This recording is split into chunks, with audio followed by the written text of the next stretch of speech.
Today we are covering some of the most disgusting and bizarre jobs of the medieval era, a time when life was brutal and scary.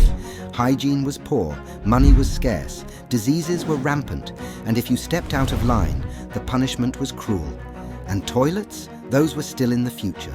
Throughout history, some people have worked in some of the most disgusting, disturbing, and downright dangerous tasks you could imagine. In this video, we're going to explore 4 of these unbelievable occupations that thankfully have disappeared over time. Let's start with the Gong Farmer. In the Middle Ages, going to the bathroom meant using a privy, essentially a board over a cesspit. When these cesspits overflowed, Gong farmers were tasked with the shit job. Yeah, literally. Their duties involved the excavation and removal of human waste from latrines and cesspits. These workers, often submerged in waste, faced significant health risks, including exposure to toxic gases and the danger of drowning in the cesspits they cleaned. As the work was considered unclean and off-putting to the public, Gong farmers were only allowed to work at night, hence they were sometimes known as nightmen. In some areas, Gong farmers were mandated to live in designated locations, often on the outskirts of towns or cities, due to the nature of their work. Despite the social stigma and the physical dangers of their job, they were compensated well, earning much more than the average laborer. This was partly because they could find lost valuables like rings or coins in the cesspits. The profession of gong farming declined with the introduction of improved sanitation techniques in the 19th century, marking the end of an era for these medieval sanitation workers. Tanner. Tanning was crucial for producing leather goods, ranging from everyday items like belts and shoes to essential armor. Tanners began their process by receiving animal hides, complete with horns, hooves, and remnants of blood. These hides were first cleaned, often in local water sources, and then treated to remove hair. This involved soaking the hides in urine and allowing them to decompose slightly, loosening the hair. After the hair was removed, the hides were further processed by being stretched and scraped over a wooden beam, which made them softer.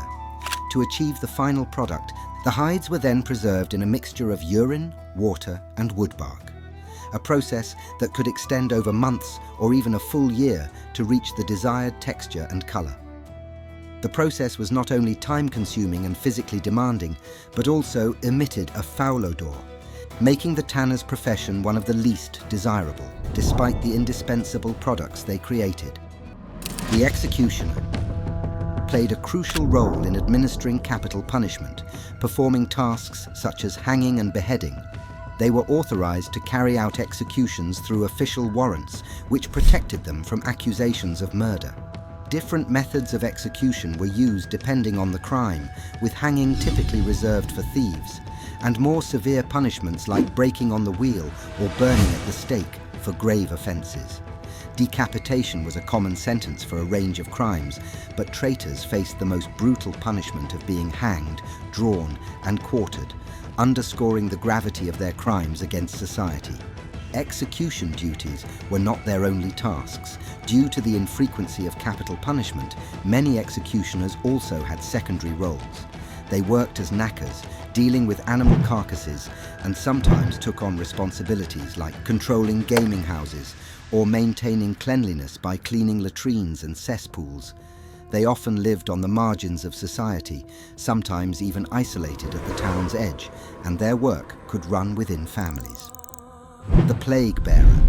In 1348, the outbreak of the Black Death led to the rapid decimation of Europe's population, with 2/3 succumbing to the plague within just 2 years.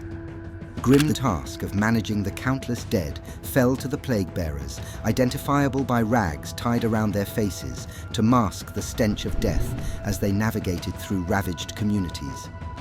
These individuals often worked alongside seekers, typically older women tasked with identifying the dead, signaling their presence with a bell and a call to announce their approach. Initially, plague victims were afforded individual burials, wrapped in white shrouds and blessed by a priest. However, as the death toll soared, the luxury of time for proper burials dwindled, leading to the creation of mass graves known as plague pits. Into these pits, bodies were indiscriminately thrown, often unceremoniously covered with lime to aid decomposition, followed by soil in preparation for the next layer of the deceased.